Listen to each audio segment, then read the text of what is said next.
প্রথম জীবনে চলার পথে ছিল মোর ভুল নিশানা। প্রথম জীবনে চলার পথে ছিল মোর ভুল নিশানা। শেষে তুমি দাঁড়ালে শেষে তুমি দাঁড়ালে দিলে যে আমার।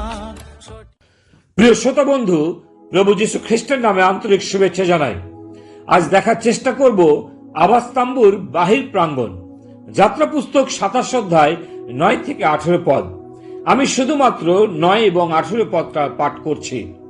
লেখা আছে, আর তুমি আবাসের প্রাঙ্গণ নির্মাণ করিবে, দক্ষিণ পার্শ্বে দক্ষিণ দিকে পাকানো সাদা মসৃণা সূত্র নির্মিত জবনিকা থাকিবে, তাহার এক পার্শ্বের দীর্ঘতা 100 হস্ত হইবে। 18 পদ, প্রাঙ্গণের দীর্ঘতা 100 হস্ত, প্রস্থ সর্বত্র 50 হস্ত এবং উচ্চতা 5 হস্ত হইবে। সকলেই পাকানো সাদা মসৃণা সূত্রে করানো যাইবে ও তাহার পিত্তলের চুঙ্গি হইবে। যেমন পূর্বেই বলেছি, আবাসতাম্বু 3 ভাগে বিভক্ত। প্রথমত বাহির প্রাঙ্গণ, দ্বিতীয়ত পবিত্র স্থান এবং তৃতীয়ত মহাপবিত্র স্থান। বাহির প্রাঙ্গণ মণ্ডলীকে বোঝায়। জগৎ হতে সম্পূর্ণ পৃথক আলাদা স্তম্ভ দ্বারা রক্ষিত এই মণ্ডলী। স্থিরতা ও শুভ্র বস্ত্র পুরাতন নিয়মের সাধুদের বা বিশ্বাসীদের ধার্মিকতা প্রকাশ করে। এই মণ্ডলীতে রাজা দায়ুদ থাকতে চেয়েছিলেন। গীতসংহিতা 84:4 লেখা আছে, ধন্য তাহারা যাহারা তোমার গৃহে বাস করে, তাহারা সতত তোমার প্রশংসা করিবে। গীতকার আবারও স্বয়ং বলেছেন গীতসংহিতা 104 পদে, তোমরা স্তব সহকারে তাহার দ্বারে প্রবেশ করো, প্রশংসা সহকারে তাহার প্রাঙ্গণে প্রবেশ করো, তাহার স্তব করো, তাহারই নামের ধন্যবাদ করো। ইসরায়েলীয়দের উদ্দেশ্যে নির্মিত আবাসতাম্বুর এই প্রাঙ্গণে কেবলমাত্র ইসরায়েল জাতির সাধু বর্গেরা আসতে পারত। অন্যদিকে প্রাঙ্গণটি কেবলমাত্র 150x75 ফুট আর 4টি জিনিস দিয়ে ঘেরা ছিল। কিন্তু সুসমাচারের অধীনে সর্বত্র সর্বস্থানে সর্বজাতির লোকেরা ঈশ্বরের কাছে আসতে পারে। আমরা যখন প্রাঙ্গণের দিকে অগ্রসর হই, তখন চকচকে সাদা চাদরের দ্বারা আবৃত প্রাচীর প্রথমে দৃষ্টিগোচর হয়, কারণ বাহির প্রাঙ্গণ সাদা চাদর দিয়ে ঘেরা। এই পর্দা 7.5 ফুট উচ্চ। এই চাদর পাকানো সাদা মসৃণা সূত্র দ্বারা তৈরি। শুভ্র চাদর ঈশ্বরের পবিত্রতা ঘোষণা করে এবং কোনো পাপ তার সান্নিধ্যে আসতে পারে না। এর কারণে বাহির প্রাঙ্গণের বাহিরে এক যজ্ঞবেদী ছিল। প্রথমে পাপের জন্য প্রায়শ্চিত্ত করতে হতো, এরপর কেউ প্রাঙ্গণে প্রবেশ করত। এর জন্য জায়গাটা সীমিত ছিল। কোনো পাপ নিয়ে কোনো ব্যক্তি ঈশ্বরের উপস্থিতিতে যেতে পারে না। যেমন ইসরায়েল জাতির জন্য এই নিয়ম ছিল, তদ্রূপ বর্তমানে প্রতিটি খ্রিস্ট বিশ্বাসী যে কেহ ঈশ্বরের নিকটবর্তী হতে চায়, তার পবিত্র হওয়া চায়। কারণ প্রথমত প্রকাশিত বাক্য 19 অধ্যায় 8 পদে লেখা আছে, আর ইহাকে এই বর দত্ত হইল যে উজ্জ্বল ও সূচি মসৃণা বস্ত্রে আপনাকে সজ্জিত করে, কারণ সেই মসৃণা বস্ত্র পবিত্রগণের ধর্মাচরণ। দ্বিতীয়ত প্রকাশিত বাক্য 15 অধ্যায় 6 পদে লেখা আছে, তাহাতে ওই সপ্ত আঘাতের কর্তা সপ্তদূত মন্দির হইতে বাহির আসিলেন। তাহারা বিমল ও উজ্জ্বল মসৃণা বস্ত্র পরিহিত এবং তাহাদের বক্ষস্থলে সুবর্ণ পটুকাবদ্ধ। স্বর্গদূতদের এবং খ্রিস্টমণ্ডলীর দূতদের শুভ্র বস্ত্র তাদের ধার্মিকতা প্রকাশ করে। তৃতীয়ত প্রায়শ্চিত্ত দিনে হারনের বস্ত্র।